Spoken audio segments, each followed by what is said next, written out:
ፖል ስኮልስ ድጋሚ ሚዲያ ላይ ወጥቶ ወይም ደግሞ አንድ ፖድካስት አላቸው አለ ከኒኪ በት ጋር ወይም ሶስት ሆነው የሚያዘጋጁት አንድ ፖድካስት አለና እዛ ፖድካስት ላይ ድጋሚ ስለ ማይክል ካሪክ አወርቷል። ማለት ከዚህ በፊት ልክ ማንቸስተር ዩናይትድ በኒውካስሉ ጨዋታ ከተሸነፈ በኋላ በሴንት ጄምስ ፓርክ የሆነ የኢንስታግራም ስቶሪ አስቀምጦ ነበር አይደለ? ማይክል ካሪክን ሞክ የሚያደርግ የሚመስል ነገር ማለት ነው። እንደሱ አይነት ነገር አስቀምጦ ነበር። ስለዛ ጉዳይ ማብራሪያ ሰጥቶ ነበር ማለት ጉዳዩ ለምን እንዳለ ከምን አንፃር እንዳለ ምን አስቦ እንዳለ ይሄን ሁላ ነገሮች ዲስከቨር ለማድረግ ወይንም ደግሞ ለማብራራት ክሊር ለማድረግ ጥረት አድርጎ ነበርና እዚህ ያ ጉዳይ ደግሞ እንደ አዲስ ሶሻል ሚዲያ ላይ ሪሰርፌስ እንዲሆን አድርጎታል። ግን ደግሞ ለየት የሚያደርገው ነገር የኢንስታግራም ስቶሪው ላይ ከተቀመጠው ነገር እሱ ደግሞ ያወራው ነገር ወጥ ያለ ነገር ነውና እውነቱን ነው ወይንስ ደግሞ ጫና ስለበዛበት ነው የሚለው ነገር ለማየት እንሞክራለን። ሌሎችም ደግሞ የማንቸስተር ዩናይትድ የቀድሞ ተጫዋቾች ወይም ደግሞ ልክ እንደነ ጋሪ ኔቭል፣ ፖል ስኮልስ፣ እንደነ ሮይ ኪን ሁሉ እንደነ ኒኪ በት ሁሉ የቀድሞ የማንቸስተር ዩናይትድ ተጫዋችና ሌጀንድ የሚባሉ ማለትም የማንቸስተር ዩናይትድ ስኬታማው ስብስብ ውስጥ የነበሩ የቀድሞ ተጫዋቾች እንደዚሁ ስለዚህ ጉዳይ የተናገሩበት አጋጣሚ አለ። ይሄ ጉዳይ ከምን ደርሶ ነው ስለዚህ ጉዳይ እየተወያዩ የሚገኙት የሚለውን ነገር ለማየት እንሞክራለን። ከዛ ውጪ ደግሞ ራፋኤል ሊያኦ ወደ ማንቸስተር ዩናይትድ መምጣት እንደሚፈልግ ምልክት ሰጥቷል እየተባለ ነው። ወይ ደግሞ ምልክት ከመስጠቱ ጋር እንደ አዲስ ደግሞ እየተነሳ ያለው ጉዳይ አለ። አንድ ከዚህ በፊት ወይም ደግሞ ካሁኑ በፊት የተፈጠረ አንድ ኢንሲደንት ነበረ። ከዛ ኢንሲደንት ጋር ድጋሚ ደግሞ ራፋኤል ሊያኦ ስሙ እየተነሳ ይገኛል። ማንቸስተር ዩናይትድ ደግሞ እንደሚታወቀው የግራ ዊንግ የማጥቃት ስፍራ ላይ ተጫዋች ማስፈረም እንደሚፈልግ ተገልጿል። ወይም ደግሞ የሚታወቅ ነገር ነው። የተለያዩ ተጫዋቾችም ካንዲዴት እንደሆኑ ይታወቃል። ታዲያ ራፋኤል ሊያኦ ደግሞ የሚጫወተው በዛ በግራ መስመር ቦታ ላይ ነው። ይሄ ተጫዋች መምጣቱ ምን ያህል እውነትነት አለው፣ ፖሲቢሊቲው ምን ያህል ነው፣ ፍላጎቱስ ወይ ደግሞ የተባለው ፍላጎት አለው የተባለውስ ነገር ምን ያህል እውነት ነው፣ ምን ያህል ትክክል ነው የሚለውን ነገር ለማየት እንሞክራለን። ከዛ ውጪ ደግሞ ማንቸስተር ዩናይትድ ጄጄ ገብርኤልን ለምንድን ነው በአንደር 21 ውድድር ውስጥ የማያሳትፈው ወይንም ደግሞ የማያወዳድረው፣ እንደዚሁም ወደ ዋናው ቡድን ለምንድነው የማያጫውተው የሚሉ ጥያቄዎች እየተነሱ ነው የሚገኙት። ምክንያቱም በተደጋጋሚ ይሄ ልጅ ሲጫወት ሰዎች በተመለከቱት ቁጥር፣ ደጋፊዎች ባዩት ቁጥር እንደ ይሄ ልጅ እድል ሊሰጠው ይገባል፣ ይሄ ልጅ ወደ ዋናው ቡድን ሊያደርግ ይገባል፣ አትሊስት ቻንስ ሊሰጠው ይገባል የተባለ እየተነሳ ይገኛልና ለምንድነው ማንቸስተር ዩናይትድ እሺ በፕሪሚየር ሊግ ላይ ለምን አላሳተፈውም? ያው አንደርስታንዴብል ነገር ይመስለኛል አይደል? ግን ለምንድነው በአንደር 21 አትሊስት ለምንድነው የማያሳትፈውና ይቀጣል ሲባል ከምን አንፃር ነው ቅጣቱ የሚለውን ነገር ለመመልከት እንሞክራለን። በመጨረሻም ደግሞ ክሪስቲያኖ ሮናልዶ የ15 ሚሊዮን ፓውንድ ኪሳራ ሊደርስበት ይችላል እየተባለ ነው የሚገኘው። ታዲያ ያ የ15 ሚሊዮን ፓውንድ ኪሳራ ከየት የመጣ ነው? ለምንድነው ሊከስር የሚችለው? ይሄ ኪሳራ ውስጥ ከማንቸስተር ዩናይትድ ጋር ምን የሚያገናኘው ነገር አለ? ማለት ክሪስቲያኖ ሮናልዶ ወደ ማንቸስተር ዩናይትድ የመመለስ ሐሳብ አለው? በምን መልኩ ነው የሚመለሰው የሚለው ነገር እንደ አዲስ የተነሳ ነው የሚገኘው። ስለዚህ ጉዳዮች ለማንሳት እንሞክራለን። ከእናንተ የሚጠበቀው እስከ ፕሮግራማችን መጨረሻ ድረስ አብራችሁ መቆየት ነው። ለዛም ደግሞ ተጋብዛችኋል። ማንቸስተር ዩናይትድ እንግዲህ በቀድሞ ሌጀንዶቹ ወይም ደግሞ በቀድሞ ተጫዋቾቹ የማንቸስተር ዩናይትድን ትልቅነት፣ ታላቅነት፣ ሰክሰስ የሚወክሉ ወይ ደግሞ እንደ ምልክት የሚታዩ ተጫዋቾች አሉት። ልክ እንደ የትኛውም ክለብ ሁሉ ልዩ የሚያደርገው ምንድነው? ማንቸስተር ዩናይትድ በሰር አሌክስ ፈርጉሰን ጊዜ ያሳካቸውን ዋንጫዎች በፕሪሚየር ሊግ ዛትማች ዶሚናንስ ሆኖ ቻምፒየንስ ሊጉን እንደዛ ዶሚኔት አድርጎ ማንቸስተር ዩናይትድ የሚባለው ብራንድ በቃ ሰማይ እስኪነካ ድረስ ማንቸስተር ዩናይትድ ላለፉት 10 ምናምን ዓመታት የፕሪሚየር ሊግ ዋንጫ ሳያሳካ የቻምፒየንስ ሊግ ዋንጫ ሳያሳካ ስቲል ግን በፋን ቤዝ ከሌሎች ክለቦች ጋር የሚወዳደርበትና በትልቁ ሚዲያ ላይ የሚነሳው የማንቸስተር ዩናይትድ ተጫዋች መሆን እስኪከብድ ድረስ እስኪጨንቅ ድረስ የማንቸስተር ዩናይትድ አሰልጣኝ መሆን እስኪከብድ እስኪጨንቅ ድረስ የማንቸስተር ዩናይትድ ተጫዋች ሆኖ ሰክሲድ ለማድረግ ከአቅም ባለፈ ከችሎታ ባለፈ የሚጠይቀው የተለየ ነገር አለ። እሱም ፕሬሸርን መቋቋም ያስፈልጋል። ፕሬሸርን ዋጥ ማድረግ ያስፈልጋል። ፕሬሸርን አብዞርብ ማድረግ ያስፈልጋል። የማንቸስተር ዩናይትድ ተጫዋች ሆኖ እንዲሳካለት አንድ ተጫዋች ወይ ደግሞ የማንቸስተር ዩናይትድ አሰልጣኝ ሆኖ አንድ አሰልጣኝ እንዲሳካለት ስፔሻል መሆን ያስፈልጋል። ስፔሻል ሰው መሆን የተለየ ሰው መሆን ያስፈልጋል። ልክ አንጅ ፖስቴኮግሉ እንደተናገረው ማለት ነውና ይሄንን የማንቸስተር ዩናይትድን ኦራ የሰጡት እንደ ምልክት የሚሆኑ ቢያንስ በክለቡ ረዘም ላለ ጊዜ የቆዩ ብዙ ሪከርዶችን በእጃቸው ማስገባት የቻሉ ምልክቶች አሉት። እነዛ ምልክቶች ግን እንዳለመታደል ሆኖ ለማንቸስተር ዩናይትድ ሌላ ጣጣ ሌላ ጫና ይዘው ከመምጣቱ ውጪ እየሰጡ ያሉት ግልጋሎት ኦልሞስት የለም ማለት ይቻላል። በተለይ ከሌሎች ክለቦች አንጻር ስንመለከት በእያንዳንዱ ለምሳሌ ስፖርቲንግ ዳይሬክተር ቦታ ሊሆን ይችላል፣ የቴክኒካል ዳይሬክተር ቦታ ሊሆን ይችላል፣ በአሰልጣኝነት ቦታ ሊሆን ይችላል፣ በአመራር ቦታ ሊሆን ይችላል። የቀድሞ የዛ ክለብ ተጫዋቾች ክለባቸውን አሁን መጥተው እየጠቀሙት ነው የሚገኙት። ለምሳሌ ባርሴሎና ብንመለከት ዴኮ ከዚህ በፊት የባርሴሎና የቀድሞ ተጫዋች እንደሆነ ይታወቃል። አሁን ባርሴሎናን በስፖርቲንግ ዳይሬክተርነት እያገለገለ በብዙ እየጠቀመ ይገኛል። እሱ ብቻ አይደለም፣ ልክ እንደ ፔፕ ጋርዲዮላ አይነት ደግሞ የቀድሞ ተጫዋቾች ደግሞ አሰልጣኝ ሆኖ ክለቡን ወደ የሆነ ሌቭል ከፍ አድርጎት የተለያዩበትን አጋጣሚ ተመልክተናል። በአርሰናል ቤት ሚኬል አርቴታ አርሰናልን የቀድሞ ተጫዋቻቸው ሆኖ ወዴት ሌቭል እንዳሻገረው ተመልክተናል። ኤዱ ጋስፐር በስፖርቲንግ ዳይሬክተርነት ሚናው ምን እያደረገ እንደነበረ እናስታውሳለን። ሜርተሳከር እንደዚሁ ደግሞ በአካዳሚ ዳይሬክተርነት ሚናው ጥሩ ነገሮችን ሲሰራ ተመልክተነው እናውቃለን። እነዞላ በቼልሲ ቤት መጥተው የሰሩትን ስራ እናስታውሳለን። አብዛኞቹ ሌላ ክለብ ላይ ያሉት መጥተው ኢቨን እየሰሩ ነው የሚገኙት። በእርግጥ ፍሌቸርም አሁን ላይ ለማንቸስተር ዩናይትድ የአካዳሚ ኮች ሆኖ ጥሩ ነገሮችን እያደረገ እንደሆነ ይታወቃል። ግን በብዛት ግን በተለይ ትልቅ ስም ያላቸው ፍሌቸርና ስኮልስ አይገናኙም። ፍሌቸርና ጋሪ ኔቨል አይገናኙም። ፍሌቸርና ሮይኪን አይገናኙም። እነዚህ የቀድሞ ተጫዋቾች ግን ማንቸስተር ዩናይትድ ላይ ሌላ ጫና ነው እያመጡበት የሚገኙ። ታዲያ ፖል ስኮልስ ባለፈው ማንቸስተር ዩናይትድ በሴንት ጄምስ ፓርክ በኒውካስል ከተሸነፈ በኋላ አንድ አነጋጋሪ ፖስት በኢንስታግራም ስቶሪ ላይ ለጥፎ ነበር። ያ ምንድነው? የማንቸስተር ዩናይትድን የሚወቅስ እና ቶናሊን በልብ ቅርጽ አድርጎ የቶናሊን ስም ጽፎ በልብ ቅርጽ አስቀምጦ ማንቸስተር ዩናይትድ ላለፉት 4 ጨዋታዎች በጣም መጥፎ እንደነበረ ካሪክ የሆነ ስፔሻል ነገር እንዳለው አይነት ነገር አውርቶ እንደ ምጸት ነገር ነው የተጠቀመው ተብሎ ሲነገር ነበር። አሁን እሱ ነገሮችን ክሊር ለማድረግ ፖድካስቱ ጊዜውን ጠብቆ ፖድካስቱ ላይ ተናግሯል። ታዲያ ምንድነው የተናገረው? እኔ እንደዛ አስቤ አይደለም። ኢቨን ከዛ ፖስት በኋላ ራሱ ሶሻል ሚዲያው ላይ ሰርፌስ ያደረገውን ነገር ተመልክቼ ሜቢ ካሪክ የሆነ ነገር ፊል ካደረገ ብዬ ለካሪክ ቴክስት አድርጌለት ነበረ። ላይክ ፐርሰናሊ ቴክስት አድርጌለት ነበር። ግን እሱ ያን ነገር እንደዛ እንዳልተቀበለው ወይ ደግሞ ላይክ ሚዲያው በተረዳው መልኩ እንዳልተረዳው ነግሮኛል። እኔ ከካሪክ ጋር ጥሩ ጊዜ ነው ያሳለፍኩት። በእርግጥ ብዙ ጊዜ አብረን አላሳለፍንም፣ ግን በጣም ከማውቃቸው ናይስ ሰዎች መካከል ካሪክ ይጠቀሳል። እና ልጎዳው ከምፈልገው ወይ ደግሞ ልጎዳቸው ከምፈልጋቸው ሰዎች የመጨረሻ ደረጃ ላይ ያለ ሰው ነው ካሪክ እንጂ በቀላሉ ማስቀየም የምፈልገው ሰው አይደለም። እንደ ሰውም ጥሩ ሰው ነው፣ እንደ እግር ኳስም ደግሞ ፐርሰናሊቲ ጥሩ ሰው ነውና ለምን ብዬ ነው እሱንም ማስቀይመው? እንደዛ ለማለት ፈልጌ አይደለም። ግን ያልኩት ነገር ግን እውነት ነው። እሱም ራሱ በሚዲያ ላይ ወጥቶ ተናግሯል።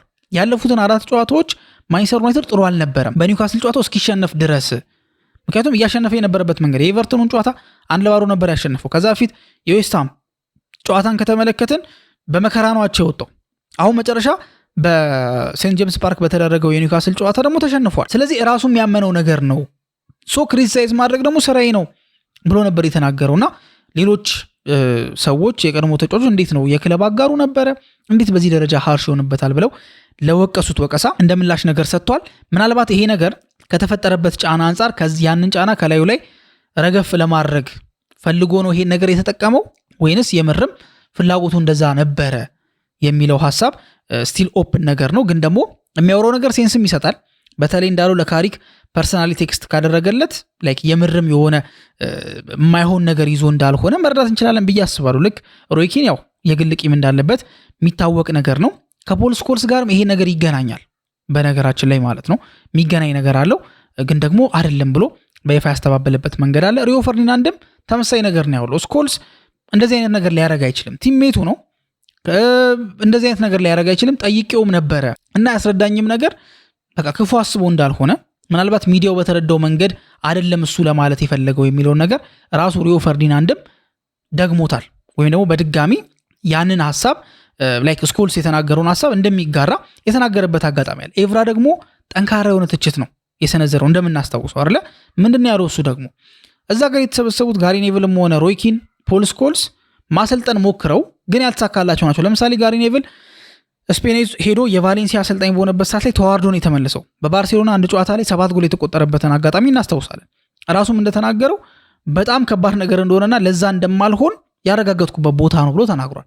ስኮልስም በታችኛው ዲቪዚዮን ለማሰልጠን ሞክሮ ነበር፣ እሱም አልተሳካለትም። ታዲያ ኤቭራ የተናገረው ነገር እነዚህ ሰዎች ማውራት ብቻ ነው የሚችሉት እንጂ የምር ክለቡን ለመጥቀም ፍላጎት የላቸውም፣ አቅሙም የላቸውም። ታዲያ እሱ እኮ ከኛ እንዳንዱ ነው። ስለዚህ ለምድሮ በዚህ ደረጃ ሃርሽ የሚሆኑበት ብሎ ኤቭራ በጽኑ ነበር የቀድሞ ቲሜቶቹ ላይ ወይ ደግሞ የቀድሞ የቡድን አጋሮቹ ላይ ጠንካራ የሆነ የሰላ ትችት ማቅረብ የቻለው። በአጠቃላይ ግን ስኮልስ ለማለት የፈለገው ነገር ካሪክን ለመጉዳት እንዳልሆነ ግልጽ ለማድረግ ሞክሯል። በሌላ ጉዳይ ደግሞ በዚሁ ሶሻል ሚዲያ ላይ ሪሰርፌስ አደረገ በሚባል ነገር የራፋኤል ሊያውና የዩናይትድ ኬዝ እንደ አዲስ መነሳት ተጀምሯል። እንደምናስታውሰው የትራንስፈር ዊንዶ የጃንዋሪው ዴድላይን ላይ ራፋኤል ሊያው አንድ ቪዲዮ ፖስት አድርጎ ነበር። ምንድነው ያ ቪዲዮ ፖስት ያደርገው? ኢንስታግራሙ ላይ ስቶሪ አድርጎ ነበር። ምንድነው ስቶሪ ያደረገው? አንድ የማንቸስተር ዩናይትድ ደጋፊ የማንቸስተር ዩናይትድ ማሊያ አድርጎ የኩኒያ ያቺ የሰርፈር አይነት ዳንስ አለች አይደል? ልክ አርሰናል ላይ ጎል አስቆጥሮ ያሳያት የሆነ የሰርፊንግ አይነት ነገር እንቅስቃሴ አሳይቶ ነበር አይደለ? ያን ነገር ስቶሪ ያደረገውና በአሁኑ ሰዓት የማንቸስተር ዩናይትድ ደጋፊዎች ብሎ የትራንስፈር ዴድላይን ቀን ላይ ያቺን ነገር አስቀምጦ ነበር። ታዲያ ለምንድነው ይሄን ነገር ያደረገው የሚለው ነገር በጣም ብዙ ሶሻል ሚዲያ ላይ ንግግር እንዲደረግና ራፋኤል ሊያው የማንቸስተር ዩናይትድ ተጫዋች መሆን ይፈልጋል የሚሉ ሩመሮች እንዲነሱ አድርጓል። ለምን መረጠ? የጃንዋሪ የመጨረሻውን ቀን ያን ነገር ለማድረግ ለምንድን ነው የመረጠው? ሲቀጥል የማንቸስተር ዩናይትድን አውት ኦፍ ኖዌር በዚህ ሰዓት ላይ የማንቸስተር ዩናይትድ ደጋፊዎች ብሎ ያን ነገር ለምን ለመጠቀም ፈለገ የሚለው ነገር ማንቸስተር ዩናይትድ ለመግባት ሂንት እያሳየ እንደሆነ በዚህ ዓመት መጨረሻ ምናልባት ሊለያይ ስለሚችል የማንቸስተር ዩናይትድ ተጫዋች መሆን እንደሚፈልግ መልእክት እየላከ ነው ወይ ተብሎ እንዲነሳ አድርጓል። ግን አሁን ላይ ግን እሱ አይደለም ሪሰርፌስ ያደረገው ሶሻል ሚዲያው ላይ አንድ ስኪል ከሚላን ደርቢ በፊት አሳይቶ ነበረ። ያም ስኪል እንዴት ነው? ጭንቅላቱ ላይ በማድረግ ኖርማል ስትሬት እየሄደ ነበር ሞክሮ የነበረውና እንደሚታወቀው ይሄ እንቅስቃሴ በፊፋ የተከለከለ ነው። ለምን? ተጫዋቾች ራሳቸውን ሃርምን እንዳያደርጉ ማለት ተጋጣሚ ተጫዋች እነሱን ኳስ ለመቀበል በሚል የማይሆን ጉዳት እንዳይፈጠር በሚል የተከለከለ እንቅስቃሴ ነው። ግን እንደ ስኪል አሳይቶ ነበረ። ብዙ ደጋፊዎችም ይሄን ስኪል በጣም ወደውለት ራፋኤል ሊያው ምን አይነት እንቅስቃሴ ነው እያደረገ የሚገኘው ወደ ማንቸስተር ዩናይትድ መምጣት አለበት ብለው በሰፊው እየተናገሩ ወይ ደግሞ ሐሳባቸውን እየሰጡ የነበረበትን ሁኔታ ተመልክተናል። እና እንደ አዲስ ራፋኤል ሊያው ሶሻል ሚዲያው ላይ ሪሰርፌስ አድርጓል። ይሄ ሪሰርፌስ ማድረጉ ደግሞ ከማንቸስተር ዩናይትድ ጋር ያለው ግንኙነት ድጋሚ እንዲነሳበት አስገድዶታል ወይንም ደግሞ አድርጎታል ማለት ነው። በሌላ ጉዳይ ደግሞ ሶሻል ሚዲያ ማንቸስተር ዩናይትድ ጋር ይሄን ሰሞን በብዙ እየተነሳ ነው የሚገኘው አይደል? ለምሳሌ የጄጄ ገብርኤል ሶሻል ሚዲያ ፖስት ማለትም አንድ የማንቸስተር ዩናይትድ አካዳሚ እንቅስቃሴዎችን ፖስት የሚያደርግ የትዊተር ወይ ደግሞ የኤክስ አካውንት አለና ማንቸስተር ዩናይትድ ባለፈው ኖቲንጋም ፎረስትን 5-2 ባሸነፈበት ጨዋታ ጄጄ ገብርኤል 2 ጎሎችን አስቆጥሮ ነበርና ያ ቪዲዮ እንዲነሳ አድርጎት ለዛ አካውንትም ደግሞ ኦነር ማስጠንቀቂያ ሰጥቶት ነበር ክለቡ ራሱ ማለት ነውና ከኮፒራይት ጋር በተገናኘ ነው። ግን ትልቁ ጥያቄ እየተነሳ የነበረው ግን በተለይ ከዛ ጎል በኋላ ከዛ ዊኬንድ በኋላ ለምን ማንቸስተር ዩናይትድ ጄጄ ገብርኤልን አትሊስት አንደር 21 ውስጥ የማያሰልፈው ተብሎ ጥያቄ ተነስቶ ነበር። አጭሩና ትክክለኛው መልስ ምን መሰላችሁ? ሲጀምር ጄጄ ገብርኤል 15ኛ ዓመቱ ላይ ነው ያለው አይደል? 15 ዓመቱን ያዘው ገና ኦክቶበር ላይ ነው። ማለትም ሊጉ ከተጀመረ በኋላ ሲጀመር የልጅ 14 ዓመቱ ነበር። ታዲያ 14 ዓመቱ ሆኖ በአንደር 21 ውስጥ መጫወት አይችልም። በህግ ይቀጣል ማንቸስተር ዩናይትድ። ኢቭን በዋናው ቡድንስም በፕሪሚየር ሊግ መጫወት አይችልም፣ ቅጣትን ያስከትልበታል። ስለዚህ አንደር 21 ላይ እንዳይጫወት አንደር 18 ውስጥ እንዲገባ አደረጉት። ይሄን ማድረጋቸው አንደኛ ለልጁ እድገትም ይረዳል፣ ሲቀጥል ማንቸስተር ዩናይትድም ከቅጣት እንዲድን ያደርገዋል። ግን ይሄ ልጅ በኤፍኤ ካፕ ላይ መጫወት ይችላል። ማለትም በኤፍኤ ካፕ ጨዋታ ላይ ፕሪሚየር ሊግ ላይ መጫወት አይችልም፣ በኤፍኤ ካፕ ላይ ግን መጫወት ይችላል። ታዲያ በኤፍኤ ካፕ ላይ መጫወት ይችላል፣ ለምንድን ነው የማይሰልፈው ከተባለ እንደሚታወቀው ማንቸስተር ዩናይትድ በኤፍኤ ካፕ ደግሞ እንደወደቀ በጊዜ ያኔ ፍሌቸር ይዟቸው ከብራይተን ጋር በነበረው ጨዋታ ላይ ያው እንግዲህ በጊዜ እንደተሰናበተ ይታወቃልና ቢያንስ ኤፍኤ ካፕ ላይ ቢኖር ኖሮ ማንቸስተር ዩናይትድ ልጁ ይሰለፍ ነበር። ግን ፕሪሚየር ሊግ ላይ ግን መሰለፍ አይችልም፣ ምክንያቱም ሊቀጣ ይችላል ወይም ደግሞ በህግ ክልክል ነው የሚሆነው ማለት ነው። ስለዚህ በህግ የሚከለከል ከሆነ ደግሞ ማንቸስተር ዩናይትድ መቀጣት ስለማይችል እንትን ማለት አይችልም።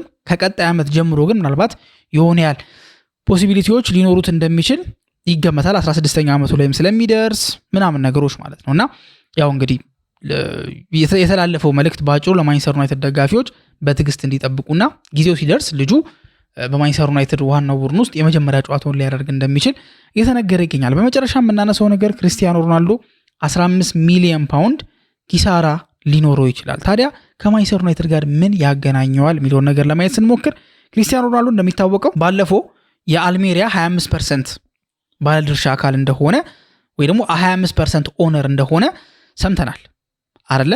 25% ኦነር ሆኗል። አልሜሪያ ማለት የስፓኒሽ ሊግ ውስጥ ሁለተኛ ታየር ላይ ወይ ደግሞ ሁለተኛ ዲቪዚዮን ላይ የሚጫወት ክለብ ነው። ወደ ላሊጋው ለማደግ የተፍጨረጨረ ያለ ጥረት እያደረገ ያለ ክለብ ነው። አልሜሪያ ማለት ነውና ሮናልዶ 25% ድርሻ የገዛው ወይ ደግሞ ኦን ያደረገው የዚህን ክለብ ነው። ታዲያ ይሄን ክለብ ኦን ማድረጉ ምንድነው ችግሩ ከተባለ ሮናልዶ አይታወቅም እንደ 50 ሚሊዮን ፓውንድ ሊሆን ይችላል ያለው። ለምሳሌ ዋጋው ስንት ነው 25% ዋጋው ስንት ነው የአልሜሪያ ሼሩ እንደሚለው ይወስኗል። ግን ወደ ላሊጋ የሚያድግ ከሆነ ትርፋማ ነው የሚሆነው፣ ያድግለታል ሼሩ ምናምን ነገር። ግን ደግሞ ማያልፍ ከሆነ ግን ምናልባት ከ10 እስከ 15 ሚሊዮን ፓውንድ ድረስ ኪሳራ ላይ ሊወድቅ ይችላል እየተባለ ይገኛል ኤክስፐርቶች ሲያወሩ ወይ ደግሞ ሲተነትኑ እንዳነበብኩት ከሆነ። ታዲያ ይሄ ለማንቸስተር ዩናይትድ ምን ማለት ነው ካልን ክሪስቲያኖ ሮናልዶ በአንድ ወቅት አሰልጣኝ የመሆን ፍላጎት አለው ተብሎ ሲጠየቅ አሰልጣኝ የመሆን ፍላጎት የለኝም ግን ክለብ ኦን ማድረግን ፈልጋለሁ ነው ወደ ማንቸስተር ዩናይትድ ምናልባት በኦነርሺፕ ልመጣ እችላለሁ እንጂ በአሰልጣኝነት እንኳን ብዙም የመቀጠል ሐሳብ ፍላጎት የለኝም ብሎ ተናግሮ ነበር። ታዲያ ሮናልዶ ያው የማንቸስተር ዩናይትድን 25% ሼር በአንዴ ማግኘት አይችልም አይደለ? እንደሚታወቀው በነራትክሊፍ ደረጃ ያለ ባለ ሀብት ነው እንደዚህ አይነት ነገሮችን እንደዚህ አይነት ሙቮችን ማድረግ የሚችለው። ሮናልዶ ገና ነው፣ ያው የመጀመሪያው ፉትቦለር ሆኖ ቢሊየነር የተባለ ተጫዋችም እንደሆነ ይታወቃል፣ ግን ገና ነው ስቲል።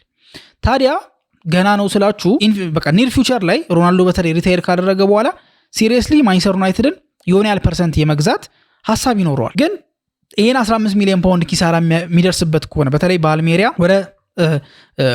ወደ ላሊጋ ማለፍ የማይችል ከሆነ ሮናልዶ በሚደርስበት ኪሳራ ምክንያት ምናልባት ወደ ማንቸስተር ዩናይትድ ባለ ሀብትነት ወይ ደግሞ የማንቸስተር ዩናይትድን ድርሻ ለመግዛት የሚያደርገው ጉዞ ላይ የሆነ እንቅፋት ሊሆነው እንደሚችልና ያ እድገት እስኪመጣ ድረስ ብዙ ሊዘገይ እንደሚችል ኤክስፐርቶች እየተናገሩ ይገኛሉና ክሪስቲያኖ ሮናልዶ 15 ሚሊዮን ፓውንድ በአልሜሪያ ምክንያት የሚያጣ ከሆነ የማንቸስተር ዩናይትድ ኦነርሺፕ ቦታው ጥያቄ ላይ ሊወድቅ ይችላል ተብሎ እየተሰጋ ይገኛል። የእናንተ ሐሳብ ደግሞ ምንድነው የሚለውን ነገር አሁን ባወራኋቸው ጉዳዮች ኮሜንት ሴክሽን ላይ ማስቀመጥ ትችላላችሁ። ስለ ፖል ስኮልስ፣ ራፋኤል ሊያው፣ ጄጄ ጋብሪኤል ጉዳይ፣ ስለ ክሪስቲያኖ ጉዳይ ያላችሁን ሐሳብ ኮሜንት ሴክሽን ላይ ታስቀምጡልን እንጠይቃችኋለን። እስካሁን ድረስ አብራችሁን ስለቆያችሁ እናመሰግናለን።